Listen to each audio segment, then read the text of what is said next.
Sayyidina Muhammad. Alhamdulillah. Gimana kabarnya teman-teman? Alhamdulillah baik. Semangat? Masih ada tenaga? Masih. Bismillah, insyaallah. Alhamdulillah. Gimana? Kemarin kita udah belajar banyak ya. Ini udah pertemuan ketiga berarti. Nah hari ini aku nggak bawa laptop karena kita nggak akan ada presentasi, tapi aku bakal langsung ke papan tulis saja insyaallah. Kita bakal langsung belajar kerangka, detail, dan alasan kenapa kita nggak langsung belajar terkait hal-hal teknis kayak apa ya? Kalau ngomongin jadi produktif itu lebih cepatnya. Kalau mau lebih cepat, kita tuh langsung ngomongin bangun pagi. Kemarin ditanya, kita bangun lebih pagi, terus banyak baca buku. Tahu nggak? Di sini ada yang hobi baca buku? Wah, masya Allah. Banget juga hobi baca buku. Sukanya buku apa kalau artikel tentang apa? Apa aja? Masya Allah. Yang belakang baca Artikel biasa tentang seni, kalau enggak hal-hal apa? random. Oh, random aja. Kalau tertarik langsung baca gitu. Yang satunya? Oh, novel, masya Allah. Suka novel. Novel itu bagusnya dia apa ya? Ngembangin imajinasi kita dan kreativitas. Biasanya lebih seringnya komik. Komik apa?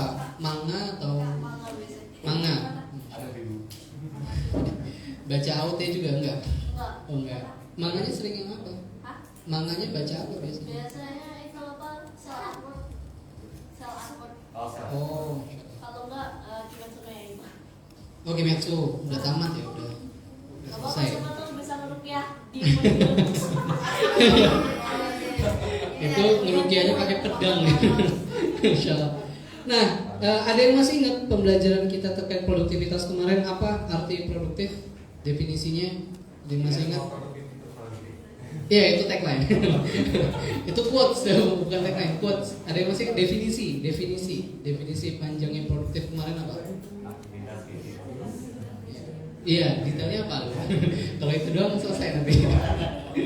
Apa lu? Kalian tahu nggak? Ada yang nyatet? Ada yang ingat definisi produktivitas? Masya Allah. Ada yang ingat? Fazan, coba ingat nggak? Sama-sama lu ya. Insya Allah. Jadi mari kita belajar ya produktif itu. Nah, masya Allah, ini katanya produktif. Gampang kok ngingetnya. Jadi kalau sama Ustadz Robi kalian disuruh inget ayat ya. Saya nyuruh inget kata-kata. Masya Allah. Sama Ustadz Robi suruh inget ayat apa? Ali Imran ayat. Ada yang udah hafal? Coba baca. Gak apa-apa, biar persiapan buat besok. Jadi besok siap. Coba, tau nggak? Gak apa-apa. Bismillah, awas dulu. Ayo. Kok malu? Ya udah deh, kata maksa ya. Nah, produktif kemarin definisinya adalah, ya nggak usah aku tulis deh. Definisinya adalah sebuah aktivitas untuk mewujudkan visi, yang visi itu lahir atau terlandasi oleh sebuah purpose. Jadi ada 3, ada apa aja? Ada aktivitas, ada visi, terus ada purpose. Nah, jadi kalau masih ada yang nanya kenapa yang paling akhir bahasa Inggris, kemarin udah tak panjang lebar jelasin, karena ini gak ada bahasa Indonesianya gitu. Jadi kita terpaksa harus pakai bahasa Inggris. Kecuali nanti tiba-tiba pemerintah masukin kosakata baru, nah itu bisa mungkin kalau sesuai. Nah, ini 3 ini adalah komponen utamanya. Jadi aku bakal langsung gambarin yang namanya piramida produktivitas. Nih. Jadi setiap orang itu kalau ditanya pengen hidupnya kayak apa, pasti jawabannya tuh macam-macam. Kayak kemarin ada yang pengen jadi masinis, Fazan. Ya, aku ingatnya itu soalnya. Ada kemarin pengen jadi apa? Iya, psikolog. Insya Allah. Jadi psikolog. Ada lagi yang lain mau jadi apa? Amiko. Apa ya? Namanya siapa? Fatah. Fatah. Jadi pengen jadi? Jadi Fatah. Jadi diri sendiri. Pengen jadi apa? Ya apa ya? Belum ada bayangan atau udah ada lah mimpi, cita-cita jadi apa? Kita ya sebagai tentara. Tentara. Masya Allah. Jadi tentara. Postur tubuh udah pas lah tinggi. Daftar, tinggal daftar. Banyakin saranku, banyakin renang. Ya, nanti insya Allah kepake banget. Kalau udah renang, Pak. Nah jadi tiap orang tuh kalau ditanya pasti ada jawabannya. Jawaban mereka adalah satu sebenarnya. Walaupun jawabannya macam-macam, intinya cuma satu. Pengen hidupnya jadi lebih baik. Benar nggak? Ada kondisi yang dia pengen kejar. Nah itu yang namanya kondisi ideal. Mana ya? Nah sini kita bikin. Aduh, ya. Kondisi ideal. Yang berarti kalau ada kondisi ideal berarti ada kondisi bukan nggak ideal sih sebenarnya. Kondisi saat ini aja. Nah, antara ini sama ini itu ada jarak. Bener nggak? Kata misal pengen jadi tentara, udah bisa sekarang belum? Belum kan? Masih ada jarak. Mau jadi psikolog, mau jadi masinis, masih ada jarak. Jarak inilah yang perlu kita perpendek, perlu kita potong. Dan itu perlu pakai produktivitas. Nah banyak orang nggak paham. Ketika kemarin kita bahas produktivitas, sebenarnya bakal lebih cepat kalau aku ngajarnya itu langsung ngomongin ya, kalau langsung ngomongin, oh lebih pagi, baca buku, terus apa lagi, olahraga, terus kerjain tugas, belajar, selesai. Kelas kita satu pertemuan selesai, cukup, gitu. Ya kita tutup, nah, alhamdulillah, selesai. Nah tapi masalahnya adalah kalau kita cuma ngelakuin ini doang, biasanya nggak lama, sebentar aja. Betul. Jadi kayak contoh ya, aku punya anak, aku tuh sering kerja depan laptop. Jadi anakku tuh suka niruin aku. Oh dia terus naik kursiku, terus kayak mencet-mencet laptop. Sama, aktivitasnya sama. Aku mencet laptop, dia mencet laptop. Sama kan aktivitasnya? Bentar, umurnya berapa? Umurnya kurang dari 2 tahun. Oh. Kirain berapa? Udah kelihatan masih ya, muda ya. Dia tanya doang kan nggak tahu. Gak apa-apa. Jangan berantem, jangan berantem. Gak apa-apa. Nggak, aku gak berantem ditanya gak apa-apa. Jangan berantem. Gak apa-apa. Jadi anakku kurang dari 2 tahun itu niruin aktivitasku. Bedanya adalah anakku bakal cepet bosen. Tapi kira-kira aku bakal bosen gak? Enggak kan? Kenapa? Karena aktivitasku punya yang namanya isi, punya tujuan. Sedangkan anakku nggak punya itu. Makanya teman-teman di sini kalau belum pernah baca buku, tiba-tiba misal Alun sering baca buku, terus prestasinya bagus gitu. Terus kalian melihat, oh Alun prestasinya bagus, sering baca buku, tak ikutin aja deh baca buku. Kalian bisa niru aktivitasnya, tapi mungkin kalian nggak bisa niru apa dibalik motivasi Alun itu mau baca buku. Jadi Alun itu bisa lama baca buku, kalian mungkin 2 hari 3 hari selesai, bosan. Karena kalian nggak punya apa yang dimiliki sama Alun, yaitu apa? Mungkin ada visi yang nggak kalian tahu, gitu. Jadi kalau mau konsisten olahraga, baca buku, jadi pinter, bangun pagi, itu butuh yang namanya visi. Nah kalau udah ngomongin visi, apakah cukup sampai sana? Biasanya orang bilang cukup. Tapi masalahnya kita sebagai muslim kalau visinya salah, nanti ujung-ujungnya masuk gampang ya. Nah makanya visi itu banyak orang gini ya, oh visinya pengen jadi tadi pengen jadi psikolog, pengen jadi masinis, pengen jadi tentara misal, contohnya kayak gitu. Nah tapi visi itu kadang tetap kalau misal nggak nyampe gitu ya, tetap kita nggak bisa dapet. Dan kadang kalau pengen jadi pebisnis pun itu kita nggak cukup cuma niruin aktivitas bisnisnya aja, tapi kita harus niru juga yang namanya pemikiran si pebisnis, mindsetnya, nilai-nilai yang dianut. Jadi ketika pebisnis itu punya nilai-nilai yang dianut, mindset yang dimiliki, itu aja nggak cukup. Kita butuh juga yang namanya purpose. Buat apa? Purpose ini tingkatan tertinggi. Udah ngomonginnya makna diri. Nah, kalau aktivitas itu pertanyaannya adalah aku harus ngelakuin apa ya? Kaitannya sama perilaku. Aktivitas kaitannya sama perilaku. Jadi aku harus ngelakuin apa? Kalau visi kaitannya sama yang namanya mimpi, tujuan, harapan, cita-cita.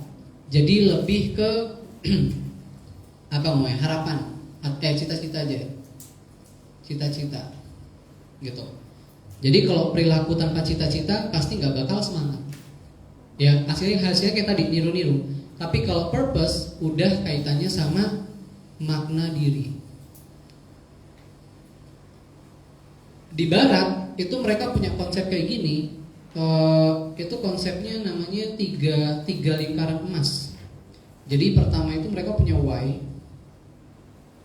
Terus setelah why ini how. Setelah how itu ada what. Bedanya apa? Kalau what itu apa yang harus aku lakukan? Oh, baca buku. Oh, olahraga. Kalau how itu gimana cara ngelakuinnya? Gimana ya cara baca buku yang efektif? Gimana ya cara olahraga yang bagus, yang efektif juga? Dan why itu pertanyaannya lebih tinggi lagi. Kenapa aku harus olahraga? Nah, jadi 3 pertanyaan itu. Makanya kalau teman-teman nggak belajar dari atas ini, aku ragu produktivitas kalian bisa konsisten. Dan aku ragu kalian bisa nyampe ke mimpi kalian gitu. Agak ragu, soalnya jadi nggak jelas nanti arahnya kemana. Makanya hal pertama yang banyak dilakukan orang sukses itu mereka mulainya nggak dari sini, tapi dari sini, dari purpose. Kita akan belajar tentang menemukan makna diri, identitas diri kita. Teman-teman pernah mikir gini nggak? Ini masih nyambung nggak? Masih ngikutin nggak? Ada yang bingung? Aku sudah coba berusaha dengan bahasa yang sangat-sangat simpel gitu. Soalnya kalau tingkatannya lebih tinggi lagi, bahasaku beda. Bahasanya udah beda. Jadi aku coba kasih contoh yang paling simpel. Contohnya diet misal. Diet, diet itu biasanya kalau diet ngapain? Bukan hasil ya, maksudnya ngapain gitu. Makanannya dibatasin, nggak ngemil, terus olahraga, nggak makan nasi misal kayak gitu. Nah itu kan aktivitas ya. Tapi biasanya orang cepat bosen kalau nggak ada visinya. Visinya itu apa? Oh, aku pengen turun 10 kilo, aku pengen punya badan yang langsing, atau aku pengen punya badan yang proporsional, ideal. Tapi purpose-nya lebih jauh lagi. Kenapa aku harus diet? Nah, hidup sehat. Alun udah mulai ngerti, insyaallah. Dia kayak gitu. Nah maka hal pertama yang perlu kita selesaikan kalau mau jadi produktif adalah tentang purpose. Mengenali siapa diri kita. Dan pertanyaan paling tinggi tentang purpose itu simple, yaitu 3 sebenarnya, ada 3 pertanyaan. Dari mana kita berasal? Yang pertama. Yang kedua, untuk apa kita hidup di dunia? Dan yang ketiga, setelah kita mati ini nanti mau kemana? Cuma 3 pertanyaan inilah yang bikin banyak orang kalau dia bisa jawab, dia jadi punya purpose dan dia bisa jadi sukses di dunia, insya Allah. Even dia kafir, bukan muslim. Karena nanti kita akan belajar ilmu sunatullah. Jadi kalau teman-teman bisa jawab 3 pertanyaan tadi dan nemuin purpose kalian, kenapa kalian ada di dunia ini, insya Allah nanti ke bawahnya itu bagus semua. Insya Allah sunatullahnya jalan, kalian bisa jadi gede, bisa jadi sukses. Bukan mustahil kalian jadi the next orang-orang gede saat ini ya. Nggak cuma masalah harta ya, kalau tentang harta ya banyak gitu. Masalah ide, Steve Jobs itu ide juga. Orang-orang kayak Nadiem Makarim tahu ya, Menteri Pendidikan kita gitu kan. Itu dia bisa produktif kayak gitu juga karena nemuin 3 hal ini gitu. Nah, tapi yang akan jadi perbedaan toxic sama Islamic productivity itu nanti di sini. Kita akan belajar bedanya nanti di sini. Ya. Nah, apa aja 3 pertanyaan tadi? Yang pertama? Yang pertama apa pertanyaannya? Dari mana kita berasal? Oke, yang kedua? Yang ketiga, Habis dari dunia mau kemana? oke. Ada yang udah bisa jawab? Ada yang udah bisa jawab 3 pertanyaan ini? Belum? Oke, pertanyaan tak ganti. Ada yang pernah mikir antara dari 3 pertanyaan ini nggak? Yang pernah kepintas saja salah satu dari 3 pertanyaan ini? Ada yang pernah? Belum pernah juga? Serius belum pernah? Oh pernah, lu pernah? Fazal pernah? Melamun ya? Lagi sakit. Oh lagi sakit insyaallah. Syafaat Allah ya. Semoga Allah naikkan derajatnya insyaallah. Ada yang pernah? Ada ya? Ada yang pernah ya insyaallah. Jadi aku SMP dulu masih ingat banget. Aku pernah ngobrol sama temenku itu pertanyaannya lucu. Jadi kita ngobrol di musola itu bukan lagi sholat ya, karena emang tempat nongkrongnya di sana. Ada tempat wudhu di musola itu kita nongkrongnya biasanya di sana. Jadi pertanyaannya itu simpel. Dia nanya ke aku, "Put, kita ini generasi manusia keberapa ya?" Maksudku gimana maksudnya gitu? Nah, jadi dia nanya gitu, kita tuh generasi manusia keberapa ya? Maksudnya gini, mungkin gak ya sebelum kita ini dulu tuh udah ada manusia dulu gitu. Jadi kita tuh misal generasi ke-20. Nah ada tuh yang ke-18 terus kiamat selesai dibikin lagi, ntar kiamat selesai dibikin lagi. Ya kayak gitu tuh, pertanyaan-pertanyaan ngawur yang kadang muncul. Nah sebenarnya itu kalau gurunya paham ya atau orang tua kita paham, pertanyaan-pertanyaan kayak gitu bukan malah dimarahin, tapi diarahin. Beda dimarahin dengan diarahin. Kalau dimarahin tuh, kamu gak usah mikir aneh-aneh, udah yang bener-bener aja. Itu malah mematikan akal kita. Tapi kalau diarahin, jadi gini ceritanya. Kita akan cerita sekarang. Nah, cara terbaik untuk jawab 3 pertanyaan tadi supaya kalian bisa punya motivasi kuat, jadi orang sukses insya Allah dunia dan akhirat. Jadi orang yang bisa ngejar mimpi kalian, jadi orang yang tiap hari itu punya semangat buat terus baca buku misal, belajar sesuatu. Aku dulu orang yang sama sekali nggak suka baca buku. Tapi sekarang kadang sampai sebelum tidur tuh aku harus buka buku. Karena ada yang harus aku pelajari. Aku punya motivasinya dan aku punya purpose dan visinya gitu. Jadi apa ya? Bukan akhirnya jadi aku harus baca buku, bukan. Tapi aku perlu baca buku. Bukan harus tapi perlu akhirnya. Jadi butuh. Karena kalau nggak baca, aku nggak bisa share ke orang. Aku nggak bisa naikin kapasitas diriku. Nah 3 pertanyaan tadi paling tepat kalau kita jawab pertama kali adalah dengan cara mengenali diri kita dulu. Ada yang udah kenal sama dirinya? Oh belum, Masya Allah. Kenalan dulu coba. Ada kaca? Kenalan dulu. Jadi di dunia alun harusnya nanti belajar ya. Tahu self awareness nggak? Tahu. Tahu ya? Self awareness tahu. Nah definisinya apa? Udah tahu belum? Penerimaan diri. Itu harusnya apa? Diri yang memprotek diri sendiri. Apa? Diri yang memprotek diri sendiri. Oke, alun udah tahu self awareness? Belum. Itu di psikolog belajar banget tuh. Jadi dunia psikolog itu self awareness, self discipline, pokoknya self itu harus belajar. Nah self awareness itu 2 kata. Self itu diri, awareness itu asal kata dari aware. Aware itu sadar, hati-hati, terus juga memperhatikan, waspada. Ya. Jadi self awareness itu adalah ya kalau gampangnya ya itu kenal sama diri, sadar akan diri. Jadi self awareness itu bukan sekedar aku tuh kan orangnya telatan, aku tuh orangnya moodnya suka berubah-berubah, aku orangnya disiplin, tepat waktu, bisa bekerja di bawah tekanan gitu enggak. Jadi self awareness jauh lebih dalam daripada itu. Makanya dalam Islam pertama kali wahyu yang turun itu adalah tentang ayatnya apa? Ayat yang pertama kali turun ke Rasulullah, Iqra, artinya baca. Mari kita udah bahas apa yang harus dibaca, Qurannya aja belum ada. Tapi di lanjutan ayatnya ternyata ada yang dibaca, yaitu penciptaan manusia. Maka hal pertama paling tepat kalau mau menemukan purpose adalah mengenali diri kita sendiri dulu. Baca diri kita. Kita ini apa? Kita ini siapa? Dan kita ini kemampuannya apa? Cara bacanya gimana? Oke, bagus. Cara bacanya gimana? Hari ini kita belajar. Cara bacanya adalah ini manusia nih.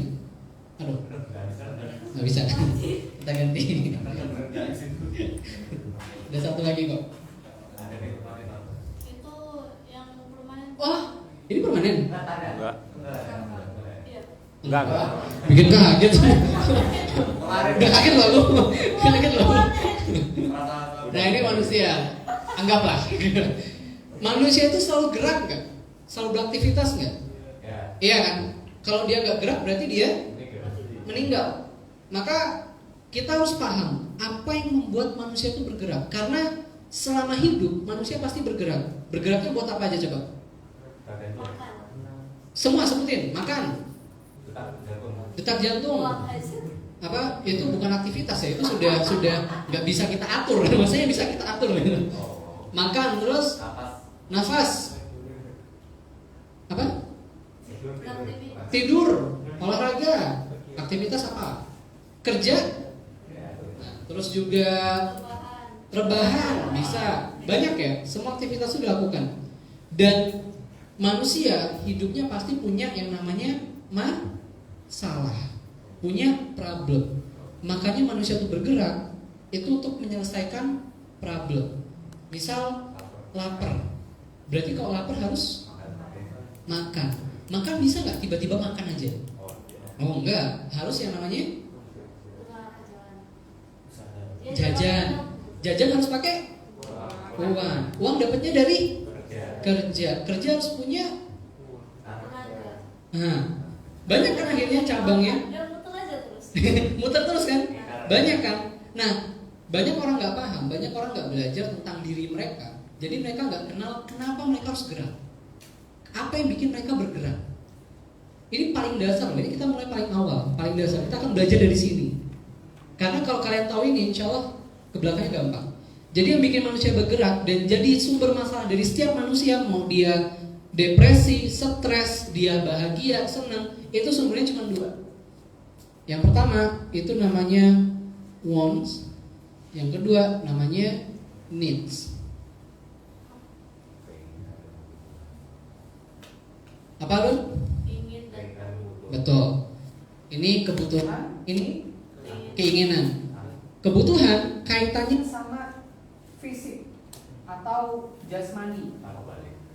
Hah? bukan Enggak. kebalik. Oh iya, astagfirullah. Wants itu keinginan ya. Sorry. Needs itu kebutuhan. Needs itu kaitannya sama Fisik. fisik atau jasmani. Kalau wants kaitannya sama Nafsu. naluri. Paham? Sampai sini nangkep? Fisik sama Bukan maksudnya naluri, apa maksudnya? kita belajar. Kita belajar. Jadi needs itu fisik, wants itu kaitannya sama naluri. Naluri itu lebih ke perasaan, keinginan. Nanti bedanya paham insya Allah. Kita belajar bedanya sekarang. Fisik, yang namanya kebutuhan fisik itu kalau kata kuncinya ya, kalau tidak terpenuhi kita akan mati. Paham? Kalau nggak terpenuhi kita akan mati. Maka contohnya kayak apa? Makan, terus tidur, minum, apalagi buang hajat, terus istirahat bisa jadi. Ada lagi? Nah itu kaitannya sama kebutuhan, sama fisik. Kalau nggak terpenuhi kita akan mati. Yang namanya needs itu nggak butuh trigger. Trigger itu apa? Tahu trigger nggak? Ya stimulasi. Ya benar. Tidak perlu stimulasi dari luar. Jadi stimulasinya internal dari dalam. Nanti akan tahu bedanya. Stimulasi internal itu maksudnya gini. Kalian tanpa harus nontonin mukbang itu nanti bakal lapar sendiri nggak? Lapar ya. Kalian kalau nggak tidur berhari-hari nanti ngantuk nggak? Ngantuk. Itu artinya nggak butuh stimulasi dari luar. Didiemin aja, nggak diapa-apain nanti muncul sendiri. Oke? Paham ya? Haus, lapar, ngantuk, pengen buang air tadi, buang hajat, itu semuanya stimulusnya dari dalam. Nggak perlu dari luar. Kalau nggak terpenuhi kita bakal mati. Kalau naluri bedanya adalah kalau nggak terpenuhi nggak akan mati. Cuman batasnya apa? Galau, jenuh, stres, depresi. Nah, stimulasinya itu eksternal, butuh stimulus. butuh trigger dari luar. External. Butuh dari luar. Contoh lagi. Kalau naluri itu dibagi 3. Jadi kalau kebutuhan fisik kita nggak bagi cuma satu aja. Jadi makan, minum, tidur itu semuanya satu. Kebutuhan fisik harus terpenuhi. Kalau nggak dipenuhi bakal mati. Udah fix, selesai. Kalau naluri itu ada 3. Yang pertama namanya survival instinct. Ya, insting ya. Jadi insting itu naluri. Ini samain nanti. Survival, terus ada species. Ada terus yang ketiga religion. Ini samain aja. Insting semua. Survival, species, religion. Kuncinya di sini. Nah, kalau kebutuhan fisik itu punya batas. Dia kalau nggak terpenuhi mati dan dia punya batas. Bisa nggak kalian makan 2 piring 1 kali lahap? Nasinya penuh, full. Bisa? Nggak bisa. Kalau kalian laparnya bukan main, terus tiba-tiba makan, kenyang, tak kasih mangkok bakso 1 mangkok lagi, mau makan nggak? Nggak mau. Berarti punya batas. Beda sama naluri, dia nggak punya batas. Dan ini bahaya. Yang pertama survival. Jadi aku nggak bakal tulis semua, kalian bisa catat sendiri ya. Survival instinct itu bahasa Arabnya atau bahasa kitabnya namanya gorizah. Naluri itu gorizah. Gorizah al-baqo. Naluri itu manusia itu banyak. Jadi kayak sedih, senang, suka, jatuh cinta, terus pengen memimpin, dominan, marah, bahagia, apalagi bisa nyebutin nggak? Mempertahankan sesuatu, ini milikku, bukan punyamu, melindungi sesuatu pakai nyawa, terus apalagi banyak pokoknya, keibuan, keayahan, sayang sama adik, sayang sama orang tua, pengen curhat sama temen, itu naluri semua bentuknya. Kira-kira di sini ada nggak? Kalau nggak curhat mati? Ada? Kalau nahan amarah mati? Enggak kan? Nah itu sifatnya naluri itu kayak gitu. Nah di dalam ilmu psikologi itu naluri dilabelin ada 4.000 jenis naluri. Kita akan bahas satu-satu. Enggak ya? Enggak ya? Ada 4.000 jenis naluri secara ilmu psikologi. Tapi kita nggak bakal belajar itu karena ribet. Nah di Islam itu enak, disimpelkan jadi 3 naluri aja. Dan 4.000 tadi itu manifestasi atau turunan dari 3 naluri ini tadi. Yang pertama survival instinct atau Goriza al-Baqo. Ini kaitannya survival. Survival artinya apa? Bertahan hidup. Contohnya survival instinct itu pertama melindungi sesuatu. Jadi dia melindungi kepemilikan dia. Misal apa misalnya? Indonesia pernah punya batik. Terus batik tiba-tiba diklaim sama negara tetangga. Marah nggak?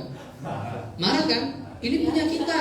Ini punya kita. Itu namanya Goriza al-Baqo. Survival instinct. Melindungi sesuatu yang milik kita. Terus misal aku pengen jadi tentara, aku pengen jadi masinis, aku pengen jadi psikolog, itu al-Baqo.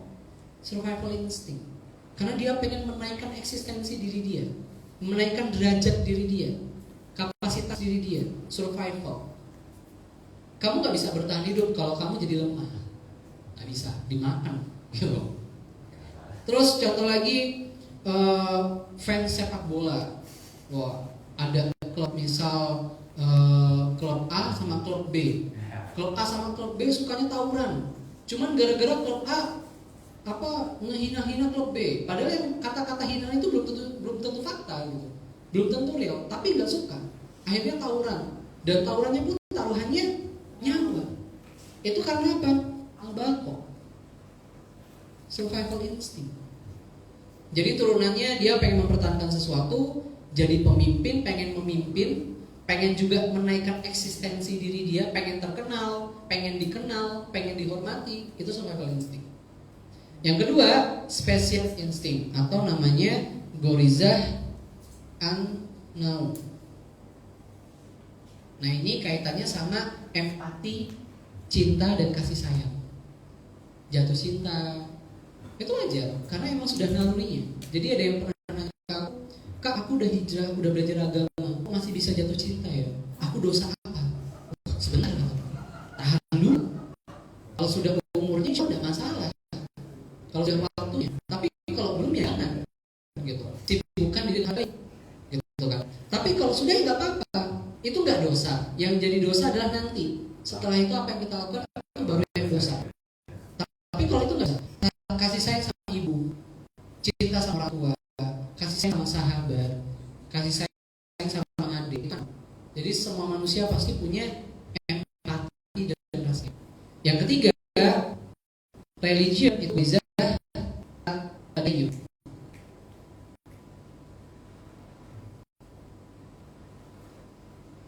Tadayun artinya religion apa? Agama. Naluri untuk beragama, naluri untuk menghamba pada sesuatu. Semua manusia pasti punya ini, tiga ini, gak mungkin enggak.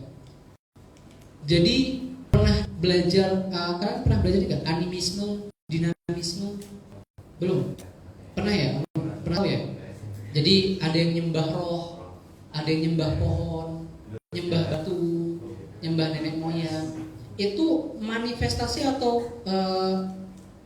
tindakan atau ekspresi dari naluri ini.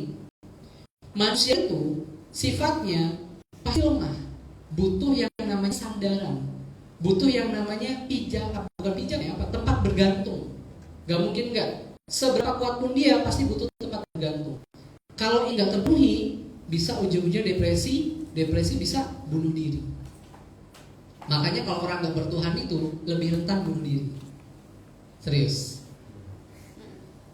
Tahu negara Jepang? Oh, itu angka bunuh dirinya luar biasa. Kenapa? Karena kebanyakan dari mereka nggak percaya sama yang namanya Tuhan. Kami sama tuh nggak percaya mereka. Kami sama tuh bahasa Jepangnya Tuhan. Keren itu pada mau isekai. Jadi emang mereka nggak percaya sama Tuhan aja. Makanya kalau mereka depresi, kena masalah hidup, udah mau bergantung sama apa? Nggak ada. Maka mereka punya kepercayaan juga yang salah juga. Reinkarnasi. Nanti kalau aku meninggal di kehidupan selanjutnya bisa jadi makhluk lain, kumbang, bunga, batu, ya aneh-aneh. Nah itu ekspresi dari at-tadayun. Bahkan ateis yang nggak percaya Tuhan juga pasti tetap punya ini. Kalaupun dia nggak percaya Tuhan, dia bakal menuhankan apa? Dirinya sendiri, menuhankan akalnya. Karena nggak bisa. Manusia nggak mungkin bisa ngilangin tiga ini. Semua pasti ada. Dan semua problem hari ini yang ada di diri manusia, mau dia kerja, cari uang, depresi, stres, bahagia, senang, dapat hadiah dan lain-lain, itu cuman penyebabnya dua hal ini, wants and needs. Udah, kalian belajar mau jadi pinter, nih Gorizal Bapak, kalian pengen naikin eksistensi kalian, pengen ngebahagiain orang tua, ngebanggain orang tua, nih kalian sayang sama orang tua kalian. Kalau misal orang tua kalian sakit, kalian nangis, kalian telepon, kalian mau jenguk. Nih, kalian kalau lagi kena cobaan, misal nilainya lagi jelek, bingung mau ngapain, tiba-tiba ada panggilan pengen sholat, pengen doa, pengen minta sama sesuatu, sama zat, sama entitas yang bagi kalian itu lebih tinggi dari kalian. Ini, udah muternya di tiga ini doang. Nah, wants and needs, naluri sama kebutuhan fisik tadi, itu dua-duanya butuh yang namanya pemenuhan. Masa spidolnya di depan saja Pak? Ada spidol. Butuh yang namanya pemenuhan. Nah tadi kalau needs itu punya batas, ini nggak punya batas.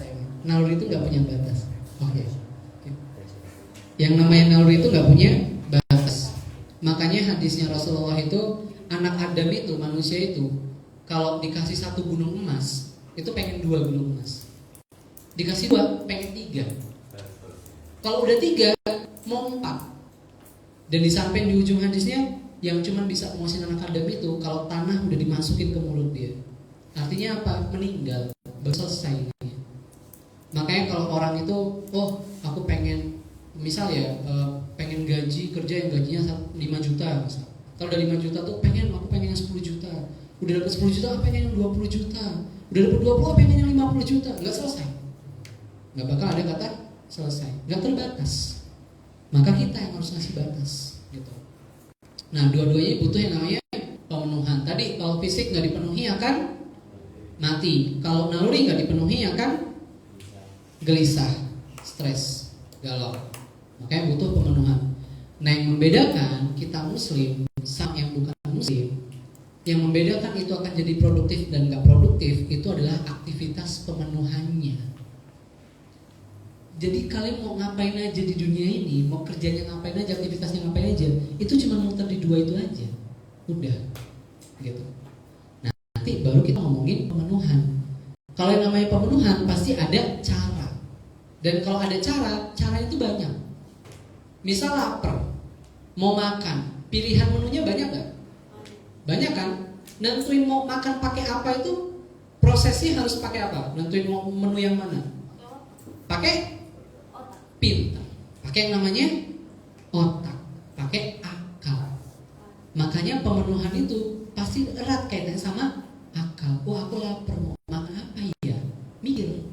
Kalau biasanya dikasih mie, makannya mie, karena akalnya jalan, mikir mau makan apa. Nah, nanti yang membedakan adalah akal kita itu bedanya sama yang bukan Islam atau yang nggak produktif itu bakal gimana letak perbedaannya. Nanti kita belajar insya Allah di pekan depan. Kita akan mulai belajar tentang pemenuhan dan kaitannya sama akal. Karena ini ya, akal itu adalah anugerah atau pemberian Allah yang gak dikasih ke makhluk lain. Yang punya cuman manusia. Anjing itu dari dulu sampai sekarang dia tetap kayak gitu, gak ada perubahan. Gak ada tuh tiba-tiba mereka bikin jas, tiba-tiba mereka bikin paket pengiriman gitu. Gak ada kan? Kucing dari dulu sampai sekarang ya sama gitu-gitu aja. Tapi manusia dari dulu sampai sekarang berubah nggak? Berubah, peradabannya berubah, teknologinya berubah. Karena apa? Karena akal. Makanya orang bisa sukses di dunia itu ngerti akalnya itu kerjanya caranya gimana, ngoptimalin akalnya itu gimana. Dan akal itu fungsinya adalah nyari cara pemenuhan untuk menuhin dua hal itu. Dan insya Allah pekan depan kita akan bahas lebih lanjut, lebih detail tentang pemberian Allah yang paling luar biasa ini, gimana cara mengenalinya lebih dalam, apa kaitannya sama aktivitas kita, lalu gimana bisa disebut produktif, lalu gimana cara mengoptimalkan pemberian Allah ini supaya kita bisa jadi orang-orang yang apa ya, produktivitasnya lebih lah dari rata-rata, gitu insya Allah.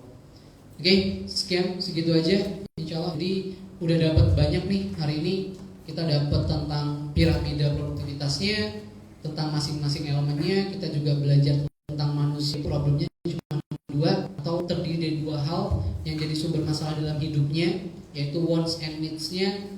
Kalau needs kayaknya sama fisik, kalau keinginan kaitannya sama naluri. Kalau fisik gak dipenuhi bakal mati, kalau naluri bakal gelisah. Naluri ada tiga, ada apa aja? Spesies, religion. Kalau bahasa Arabnya oke, kalau al-baqo apa? Al-baqo itu Iya, maksudnya bertahan. Itu. Kalau an-nau kasih sayang. At-tadayun beragama, menyembah gitu insyaallah. Gitu aja insyaallah kita belajar pekan depan tentang pemenuhan dua hal tadi, lalu kaitannya sama akal, dan kita belajar banyak tentang otak kita insyaallah. Barakallahu fikum, jazakumullah khairan.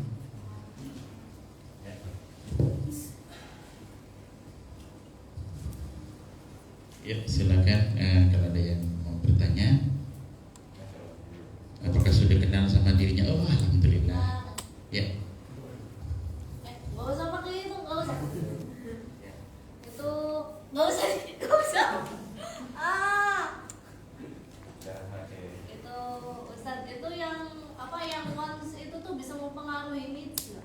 Kan kadang kalau orang stres itu needs-nya itu bisa terganggu. Oke. Oke, kita. Oke, apakah keinginan bisa mempengaruhi kebutuhan? Jawabannya enggak. Jadi keinginan tuh bakal tetap keinginan, kebutuhan bakal tetap kebutuhan. Contoh lapar tadi, lapar misalnya. Lapar kita pengennya makan apa biasanya? Kalau siapa namanya? Di luar kalau lapar biasanya pengen makan apa?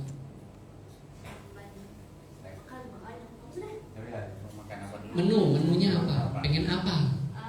Nggak tahu, aku juga bingung. Iya, udah. Kita anggaplah sate. Oke, sate ya. Pengennya sate. Pengen sate itu kebutuhan apa keinginan? Keinginan. Tapi kalau tiba-tiba dikasih nasi goreng, dimakan, terus kenyang, masih pengen sate nggak? Enggak toh. Keinginan itu bisa ada, tapi kalau kebutuhannya udah terpenuhi, itu nggak ngaruhin apa-apa. Contohnya segampang. Jadi aku langsung kasih analogi. Oh, aku pengennya sate, tapi lapar. Lapar tuh kebutuhan kan. Tapi wants-nya pengennya sate. Tapi adanya nasi goreng. Kalau aku makan nasi gorengnya, selesai nggak kebutuhannya? Selesai. Keinginannya selesai nggak? Nggak selesai. Keinginannya nggak selesai. Satenya nggak ada. Tapi udah pengen sate lagi nggak? Enggak. Ya udah. Selesai. Gitu. Jadi kadang orang itu susah bedain mana yang kebutuhan, mana yang keinginan. Makanya kayak misal orang tua tuh kadang dulu ya, biasanya ada di film-film tuh, ibu tempe terus gitu, dibanting piringnya gitu kan. Nah itu karena dia pengennya makan yang lain selain tempe. Padahal dengan tempe pun kebutuhannya selesai. Gitu. Makanya kalau kita paham ini, insya Allah adanya apa? Nasi goreng. Oh ya udah, yang penting kebutuhanku selesai. Dapat makna, bisa bersyukur, bisa nerimo, bisa ikhlas. Karena aku butuhnya makan, bukan sate. Insya Allah. Itu kalau kalian udah belajar itu, umur kalian sekarang kalau udah pulang ke rumah bingung orang tua. Kok kamu gini? Bingung maksudnya kok jadi lebih dewasa. Gitu insya Allah. Enggak sih, itu sama bener nonton kok. Nonton. Jadi aku dapat cerita dari Ustadz Budi Asyari ya. Beliau cerita, jadi anak SMP-nya beliau itu dites psikologi, dites IQ. Dan setelah dites ternyata tingkat IQ-nya itu jauh di atas rata-rata anak-anak dewasa. Bukan anak dewasa, orang-orang dewasa. Itu yang ngetes bingung. Kenapa bisa kayak gini? Ini nggak mungkin gitu. Ada anak-anak pemikirannya bisa kayak gini. Makanya itu belajarnya banyak, belajar Quran, belajar mengenalin diri, belajar juga ilmu kehidupan. Itu insya Allah. Allah alam bisawab. Ada lagi? Oh ya, silakan. Ini ya, tadi sempat diskusi. Ini kalau misalnya masih di antara work sama needs. Misalnya ngambil contoh yang tadi, pengennya sate, tapi punya prinsip, bukan prinsip, punya keinginan lain, ingin makanan yang sehat.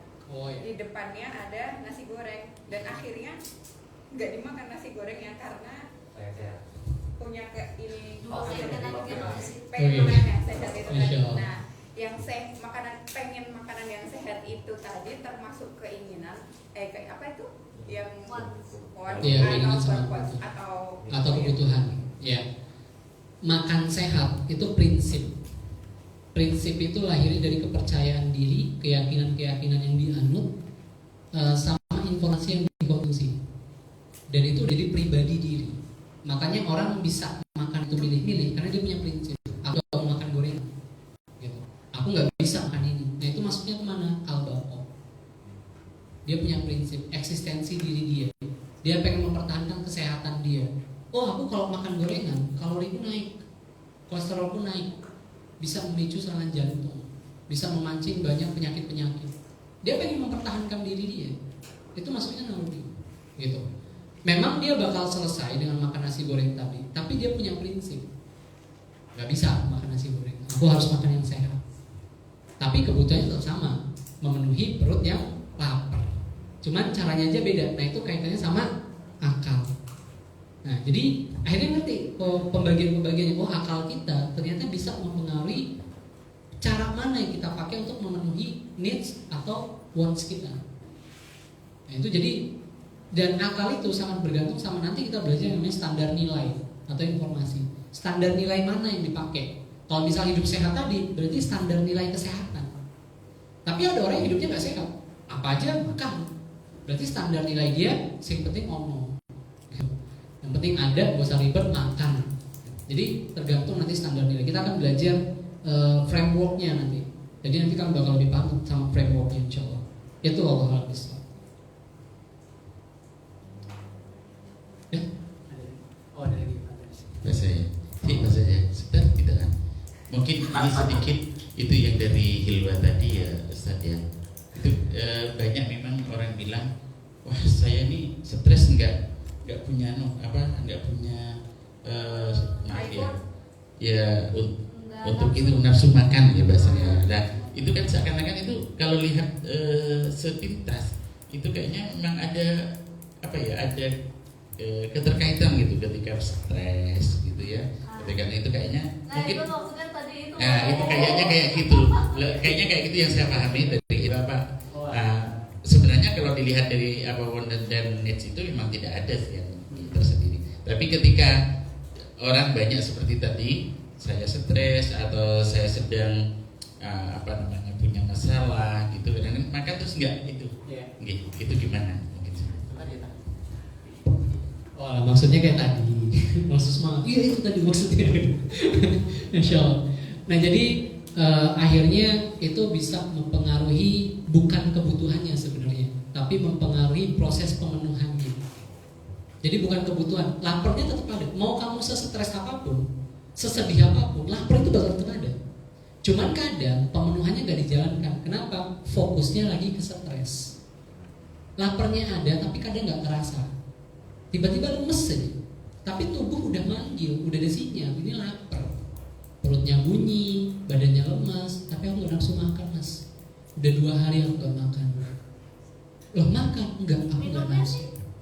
Minumnya iyalah, minum itu nggak bisa selama makan ya. Minum tuh berapa jam gitu. Kalau nggak minum bisa mengundang dehidrasi parah. Itu meninggalnya lebih cepat kalau nggak minum daripada kalau nggak makan. Makanya orang mungkin bisa tahan nggak makan berhari-hari, tapi kalau nggak minum tuh nggak bisa berhari-hari. Beda. Jadi kalau tadi sebenarnya apakah yang terganggu kebutuhannya bukan kebutuhannya, yang terganggu itu proses pemenuhannya. Gitu. Laparnya bakal, mau kamu sedih 5 hari itu lapar bakal tetap muncul ya. Itu kalau sedih bisa bikin gak lapar, orang sedih semua kan. Aduh, nggak ada duit buat makan, sedih aja bro. Oh iya, sedih, ingat memori sedihnya, sedih. Laparnya masih udah enggak, bagus, kenyang tiba-tiba, nggak bisa. Jadi kebutuhannya bakal tetap muncul, cuman yang terganggu proses pemenuhannya tadi. Gitu insya Allah. Allah bisa. Udah, ini masih ganjel? Ya, udah cukup ya, insya Allah. Ya, Fajar, silakan. Ini masih dalam tema makanan. Oh ya. Makanan itu mempengaruhi produktivitas. Banget. Misalnya Iya, kalau saya itu. kalau makanan sehat nanti produktivitasnya lebih. Ah. Atau kalau makanan biasa produktivitasnya lebih. Oke. Apakah makanan mempengaruhi produktivitas? Jawabannya iya. Sangat mempengaruhi. Kenapa? Karena apa yang kita makan itu adalah cerminan diri kita. Itu. Jadi kalau orang sering ngantuk, ini aku belajar dari Dr. Zaidul Akbar ya. Orang kalau pagi-pagi itu aja udah ngantuk, itu biasanya makanannya salah. Makannya salah. Jadi ketika ngantuk itu karena kebanyakan karbohidrat. Karbohidrat semua. Yang lain vitamin nutrisi yang lain nggak terpenuhi, makanya sering ngantuk. Ada lagi orang bahkan Dr. Zaidul Akbar tuh bisa dia bisa cuma melihat kita nih, dia bisa tahu penyakit kita apa dan kita makannya gimana polanya. Dan ternyata Dr. Zaidul Akbar bilang perut kita itu sangat mempengaruhi kesehatan dan pikiran kita. Jadi kalau perutnya baik, insya Allah nanti fokusnya meningkat, moodnya meningkat, dia lebih semangat dan lain. Makanya banyak orang itu kalau udah tingkatannya di atas ya, maksudnya tingkatan di atas itu karirnya bagus, ilmunya bagus, agamanya bagus, dan lain-lainnya bagus, bisnisnya bagus, itu mereka mulai memperhatikan pola makan. Mereka hati-hati sama apa yang dimakan. Kenapa? Karena mereka sangat paham kalau makannya salah, yang terganggu bisa seluruh hidupnya. Gitu. Jadi makanan sangat mempengaruhi. Dan kalau ada teman-teman di sini yang punya cita-cita jadi ahli nutrisi, itu diperlukan banget tuh. Ahli nutrisi. Jadi konsultannya orang-orang buat aku ini bagusnya makan apa gitu. Aku butuh kalori sekian, butuh karbohidrat sekian, tuh ribet lagi. Jadi lebih ribet lagi. Makanya sangat mempengaruhi kalau dijawab. Makanya Rasulullah itu manusia paling sehat dan manusia paling produktif karena beliau itu konsepnya hidupnya sangat sehat dan makanannya juga sehat. Makan yang sehat-sehat banget Rasulullah itu. Dan konsep yang paling bagus dari Rasulullah adalah kalau ada makanan dia makan, kalau nggak ada langsung puasa. Simple. Jadi nanya ke istrinya, ada sarapan nggak? Oh ada. Ya udah makan. Ada sarapan nggak? Oh nggak ada. Nggak apa-apa. Aku hari ini puasa. Ini cakep banget tuh. Dan makannya Rasul tuh kalau buka puasa kurma dulu, kurma 3 biji. Itu bukan tanpa alasan. Beliau itu adalah contoh uswatun hasanah ya, yang paling baik ya. Jadi kurma 3 biji itu mungkin di zaman dulu nggak penelitian apapun. Jadi makanya sahabat ngikutin aja. Tapi kalau sekarang ada penelitian ternyata kelebihannya banyak banget.